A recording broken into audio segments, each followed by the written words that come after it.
बिहार में चली एनडीए की आंधी ने महागठबंधन को तकरीबन उड़ा ही दिया। मगर बात केवल इतनी सी नहीं है, सवाल इस बात का है कि आंधी आई कैसे। इस जन समर्थन को पहले कोई क्यों नहीं आंक पाया? क्या वजह रही एनडीए को मिली इस ऐतिहासिक जीत की? और इस चुनाव ने क्यों बिहार से जाति और हिंसा से डूबे चुनाव की छवि को बाहर कर दिया? साथ ही इस चुनाव से कितनी बदलेगी अब बिहार और बीजेपी की राजनीति? आपको सब कुछ बताएंगे, हमारी इस रिपोर्ट में देखिए। भगवामय बिहार, एनडीए 200 पार।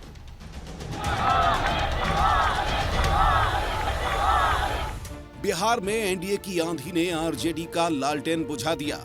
कांग्रेस का पंजा टूट गया और प्रशांत किशोर का बस्ता भी बंद हो गया।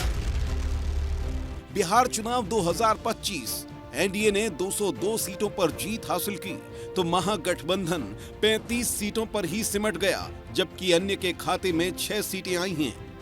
एनडीए की इस डबल सेंचुरी के पीछे कई ऐसे फैक्टर हैं जिन्होंने उसे 200 पार पहुंचाया। एनडीए ने कैसे मारी डबल सेंचुरी? आधी आबादी के एक तरफा वोट, 1 करोड़ 21 लाख जीविका दीदियों को 10,000 रुपए देकर मास्टर स्ट्रोक खेला और महिला वोट बैंक को साधा। इन्हीं 1,80,000 जीविका दीदियों को चुनाव आयोग ने स्वयंसेवक के रूप में तैनात किया था।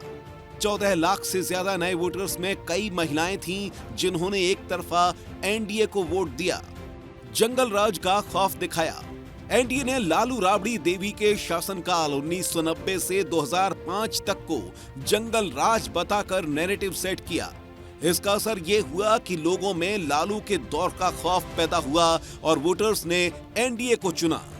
बिहार में जब जंगल राज था तब क्या क्या होता था ये भी आप जानते हैं। सरेआम मतदान केंद्रों पर हिंसा होती थी, मतपेटियां लूटी जाती थी।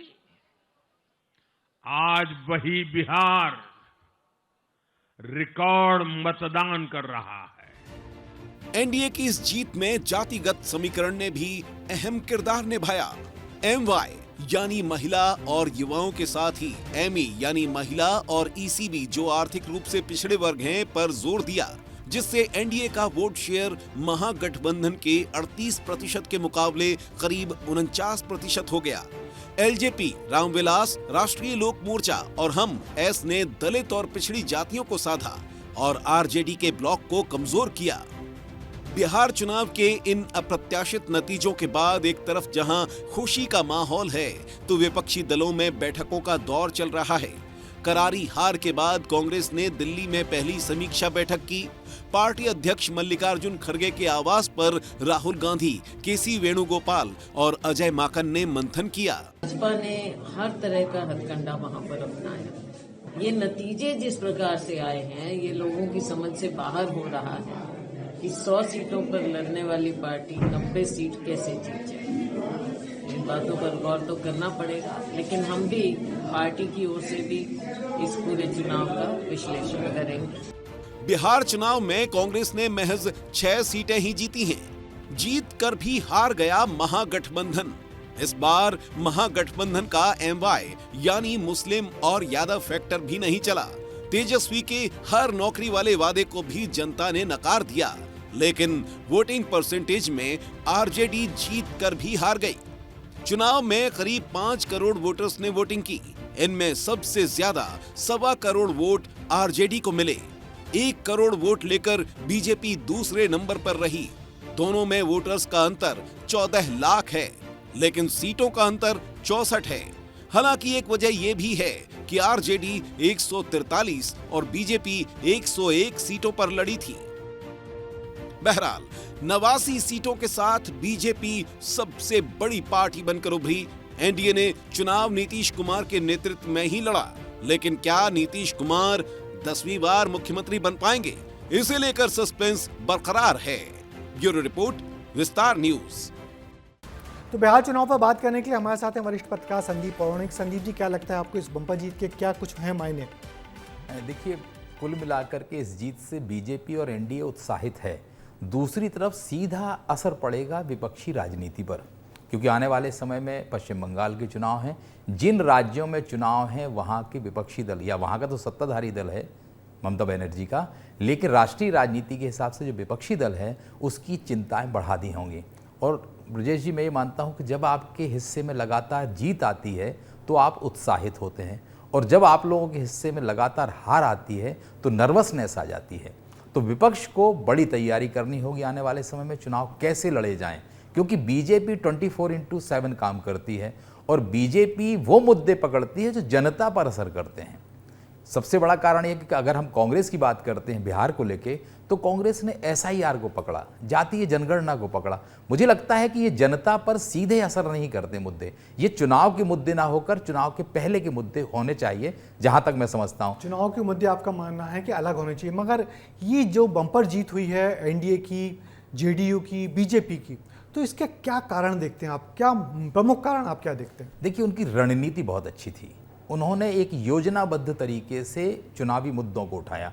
हर आदमी, व्यक्ति रोटी से पहले अपनी सुरक्षा चाहता है, और बीजेपी और JDU ने सबसे पहले किन मुद्दों को उठाया? लालू प्रसाद यादव के राज की घटनाओं को, अपराध को। तो लोगों में ये डर पैदा हो गया कि अगर मान लीजिए RJD और कांग्रेस आ गई तो फिर प्रदेश में लूटपाट हो सकती है। और आशंकाएं आपको जब डराती हैं तो आप फैसले, जो सामने वाला बात कह रहा है, जिसके आप मोहपाश में फंस गए हैं, उसके अनुसार आपको फैसले लेने पड़ते हैं। तो मुझे लगता है कि बीजेपी की चुनावी रणनीति बहुत बेहतर थी। दूसरी तरफ कांग्रेस ने जिन मुद्दों को उठाया वो मुद्दे उतने असरकारक नहीं थे। इसके साथ ही आधी आबादी, पैसा ब्रजेश जी बड़ा मायने रखता है। पहले पैसा कहते थे लोग वोट के लिए बंटता है, अब तो खुले तौर पे है ना कि हम चुनाव जीतेंगे तो हम लाडली बहनाओं को या महिलाओं को 10,000 रुपए देंगे।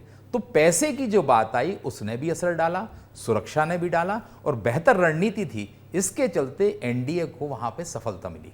और क्या लगता है आपको कि अब RJD और कांग्रेस के लिए अब आने वाले दिनों में क्या बड़ा सबक है? देखिए, आने वाले दिनों में कांग्रेस को तो अपनी पार्टी बचाए रखना बड़ी चुनौती होगी, क्योंकि प्रधानमंत्री ने बोल ही दिया कि आने वाले दिनों में कांग्रेस में बड़ा विभाजन संभव है।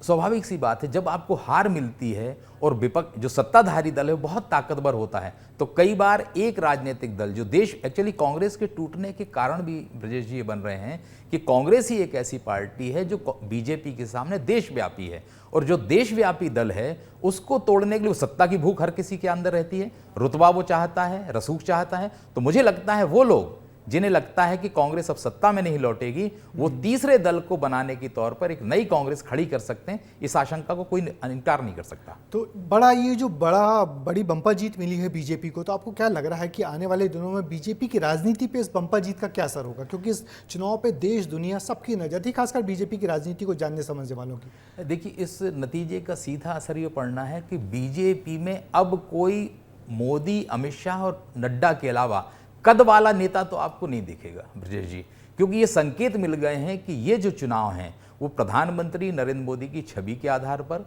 और एक अच्छे गठबंधन के तौर पर जीते हैं। और जब नेतृत्व ताकतवर होता है तो निचले स्तर पर, मुझे लगता है कि निचले स्तर पर जो गुटबाजी है, नए चेहरे उभर रहे हैं, उन सब की भी मतलब संभावना बहुत कम रह जाएगी। सिर्फ एक चेहरा जो अब तक दिख रहा है राजनीति में प्रधानमंत्री का, वही दिखेगा, और बीजेपी में अब आवाज उठाने वालों की कमी लगातार होती जाएगी। अब वैसे भी आवाज़ कोई उठा ही नहीं पा रहा है अभी जो हाल है, मगर आपने सही कहा कि जिस तरीके से चुनाव के बाद मोदी और शाह की जोड़ी मजबूत हुई है, वो आने वाली बीजेपी की राजनीति पर और गहरा असर डालेगी।